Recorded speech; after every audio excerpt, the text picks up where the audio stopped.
आरेचं जंगल मध्ये आहे एक वक्फ प्रॉपर्टी. आरेचं जंगल तर आहे दूध कंपनी, मग त्या दूध कंपनीच्या जागेमध्ये वक्फ प्रॉपर्टी कुठून आली? आता इथं तुम्ही बघू शकता, माझ्या उजवीकडे आहे हजरत बरकत अली शाह रहमान. हा बघा आहे दर्गा. पहिला या दर्ग्याला वॉल पण नव्हती, असं यांनी बांधकाम केलं होतं जंगलाच्या आतमध्ये. एरिया वाढवत गेले म्हणून शेवटी थोडीशी आरेच्या कंपनीला लाज वाटली आणि त्यांनी इथं थोडीशी भिंत बांधून घेतली. नाहीतर तुम्हाला दिसलं असतं की हा दर्गा 1 एकर नाही, 2 एकर नाही, 100 एकर मध्ये कदाचित गेला असता. 2007 साली दिल्लीमधून मिस्टर अब्दुल रहमान मोहम्मद युसुफ अंजारिया हा आहे दिल्लीची जी जामा मस्जिद आहे ना, तर त्याचा ऍडवायझरी काउन्सिल मध्ये हा सदस्य आहे. याच्याकडे अजून एक दायित्व आहे, ते दायित्व आहे इस्लामिक डिफेन्स सायबर सेल, याचा तो अध्यक्ष सुद्धा आहे. 2007 ला या माणसांनी आरेवाल्यांना पत्र व्यवहार केलाय आणि त्यांना सांगितलंय ही प्रॉपर्टी वक्फ प्रॉपर्टी आहे आणि ही गेले 50 वर्षांपासून वक्फ प्रॉपर्टी आहे. अरे तू बांधकाम कधी केलं आणि तू 50 वर्षाच्या आधी कसं काय वक्फ म्हणून क्लेम केलं? मी आपल्याला अनेक माझ्या व्हिडिओच्या माध्यमातून सांगितलं होतं, वक्फ बाय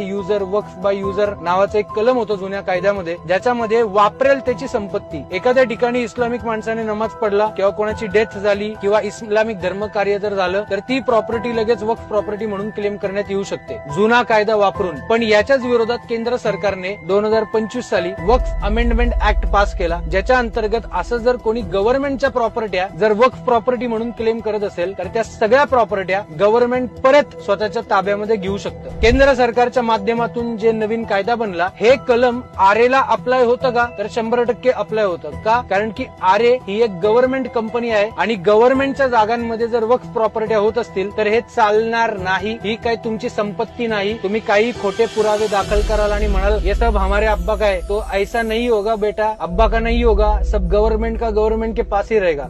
अजून एक महत्वाचा मुद्दा, यांचे सायबर सेल 2007 सालापासून ऍक्टिव्ह आहेत. अरे 2014-16 पर्यंत तरी इंटरनेट घराघरामध्ये पोहोचलं नव्हतं आणि यांचे सायबर सेल 2007 पासून ऍक्टिव्ह आहेत. म्हणजे तुम्ही विचार करा की अख्ख्या भारताला इस्लामिक देश घोषित करायचं जे टार्गेट आहे, हे त्यांच्या कार्यामध्ये किती ऍडव्हान्स आहेत, किती पूर्ण आहेत हे, या गोष्टीचा तुम्ही विचार करा. तुम्हाला समजलं पाहिजे हिंदू समाज इतका झोपलेला आहे. मुंबईतल्या समाजाला तर काही घेणं देणंच नाहीये. कम्प्लिटली मुंबईतला हिंदू समाज झोपलेला आहे. त्याने या गोष्टींचा विचार करणं गरजेचं आहे. आज आरेचं जंगल गव्हर्नमेंट प्रॉपर्टी आहे, ती वक्फ प्रॉपर्टी होतीये. उद्या तुमची घरं सुद्धा वक्फ प्रॉपर्टी असेल आणि वक्फ कायदा तो बहाना आहे. पुरा इंडिया हडपना यही इरादा आहे, हे लक्षात असू द्या.